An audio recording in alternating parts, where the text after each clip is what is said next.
రాఘవ్ చెప్పడానికి పూర్తిగా చెప్పొచ్చుగా. ఏంటి ఏ విషయం? అదే మీరు చాలా కాలం క్రితం చెప్పాల్సింది. నువ్వు దేని గురించి మాట్లాడుతున్నావు నాకు అసలు ఐడియా లేదు. సరే చెప్పకండి, మీ మనసులో మాటని మనసులోనే పెట్టుకోండి. అండ్ దాంతో ఊరగా పెట్టుకోండి.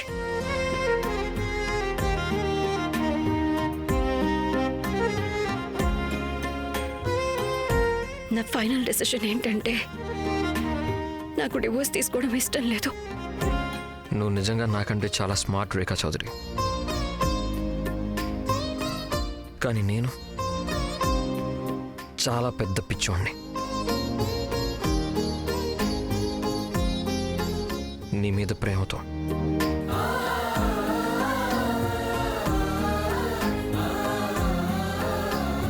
అలాగే పంతులు గారు, నేను మీకు మళ్ళీ చెప్తాను. అది పంతులు గారైతే రేపు మంచి ముహూర్తం ఉందన్నారు, కానీ ఇప్పుడున్న పరిస్థితుల్లో నాకేం అర్థం కావట్లేదు. ఏం పర్వాలేదక్కా, మనం ధ్రువుకి ఉన్నతికి చెప్దాము. ఆపై వాళ్ళిద్దరిష్టం.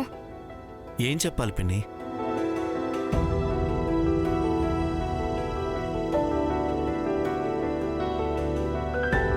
ధ్రువ్, నీకు తల్లిగా, ఉన్నతికి అత్తగారిగా నాకు కొన్ని బాధ్యతలున్నాయి. ఆ బాధ్యతలు నిర్వర్తించడానికే నేను పంతులు గారితో మాట్లాడాను ఉన్నతి సీమంతం గురించి. ఆయన ఏమన్నారంటే రేపు చాలా మంచి ముహూర్తం ఉందన్నారు. కానీ అమ్మ, శ్రీమంతం ఇంత తొందరగా? అసలైతే సీమంతం 2 నెలల తర్వాత చెయ్యాలి, కానీ పంతులు గారు తర్వాత మంచి ముహూర్తాలు లేవన్నారు. అందుకే రేపు చేయాల్సి వస్తుంది. ఒకవేళ నువ్వు ఈ చిన్న సెలబ్రేషన్ గురించి గనక ఒప్పుకుంటే నేను పంతులు గారికి సరే అని చెప్తాను. చూడండి, వాళ్ళ మధ్య చాలా జరుగుతున్నాయి. ఈ టైంలో మనం ఏదైనా సెలబ్రేట్ చేయటం మంచిది కాదనిపిస్తుంది. ఈ మాట విని ఆనందంగా ఉంది. నువ్వు ఇంకా మీ అక్క గురించి ఆలోచిస్తున్నందుకు. Breaking news! రాఘవన్నయ్య అండ్ రేఖ వదినల డివోర్స్ క్యాన్సిల్.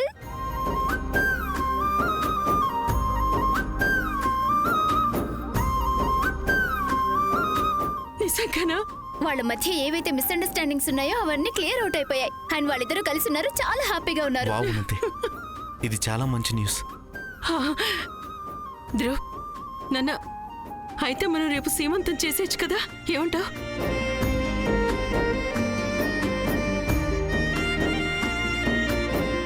శ్రీమంతమా? అమ్మా, రేపు పెట్టుకుందాం. అక్క, ఈ సంతోషంలో మనం రేఖ అని రాఘవని కూడా పిలుద్దాము.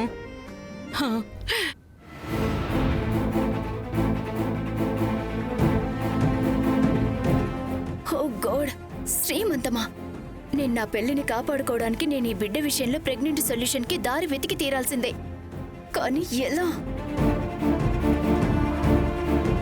సుమా, ఉన్నతి వాళ్ళ పుట్టింటికి మనమే స్వయంగా వెళ్ళి ఆహ్వానిద్దాం. అలాగే అక్క, ఈ వంకతో మనం రేఖని కూడా కలవచ్చు. ఉన్నతి, నువ్వు మాతో పాటు వస్తావు కదా?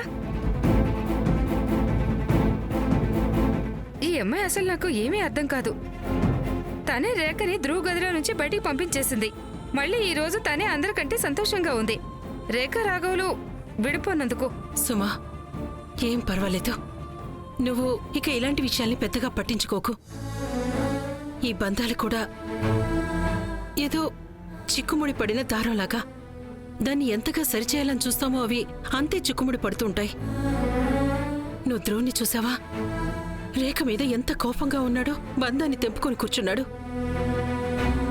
కానీ నువ్వు వాడి ముఖాన్ని చూసావా? ఎంత ప్రశాంతత, ఎంత హాయి కనిపించిందో వాడి ముఖంలో. ఉన్నతి వచ్చి రాఘవ్ ఇంకా రేఖ ఇకపై డివోర్స్ తీసుకోవట్లేదు అని చెప్పిన వెంటనే నేను చూశానక్క. పైగా ఆ కోపాన్ని కూడా చూశాను. మీరు రేఖని రాఘవ్ని ఉన్నతి సీమంతంకి పిలవబోతున్నారు అనే మాట చెప్పినప్పుడు. సుమా, కాలం చాలా బలీయమైంది. సరైన సమయం వచ్చినప్పుడు ఎలా అయితే రాఘవ్కి రేఖకి మధ్య అంతా సరిపోయింది కదా, నువ్వు చూస్తూ ఉండు. నా ధ్రువ్ ఇంకా రేఖల మధ్య కూడా అంతా సరిపోతుంది.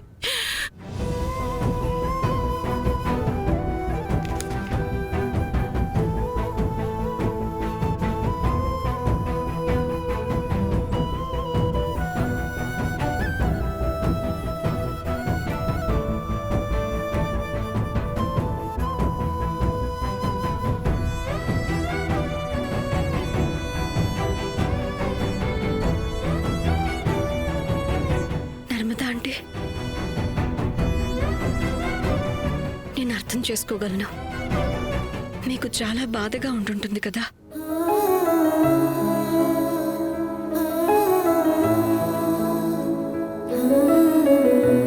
రేఖ, ఆ పిల్లలు ఎవరైతే చిన్నప్పుడే వాళ్ళ అమ్మకి దూరం అవుతారో ఆ పిల్లలు పెద్దవాళ్ళైతే అవుతారు.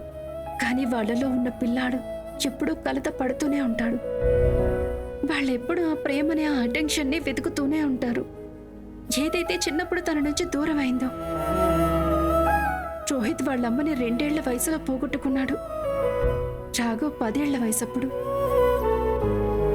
కానీ ఇద్దరిలో అమ్మలేని లోటు ఉంది చూడు, అది ఒకలాంటిదే. రాఘవ్ లక్కీ, ఎందుకంటే తనకి నువ్వు దొరికావు. కానీ Rohit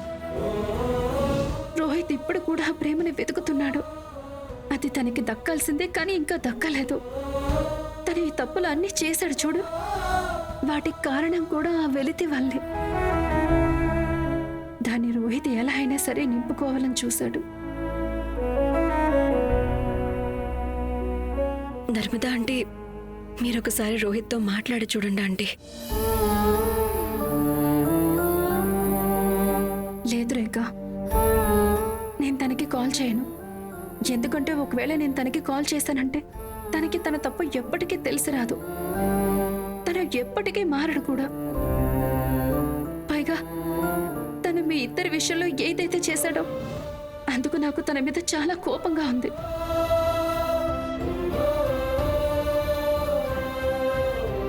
Narmada aunty, thank you so much. నాకు ధైర్యాన్ని ఇచ్చినందుకు. లేకపోతే కోర్టులో అంత పెద్ద నిర్ణయం తీసుకోలేకపోయేదాన్ని. నాకు చాలా సంతోషంగా ఉంది నేను నీ వైపు నిలబడినందుకు. కానీ నేను ఇంకా చేయాల్సినవి చాలా ఉన్నాయి. ఐ హోప్ నీ మిస్టర్ తలపొగురు నేను తనని ఎక్కడికి రమ్మన్నానో అక్కడికి వచ్చేస్తే బాగుండు. ఎక్కడికి రమ్మని చెప్పారు? నాతో రా.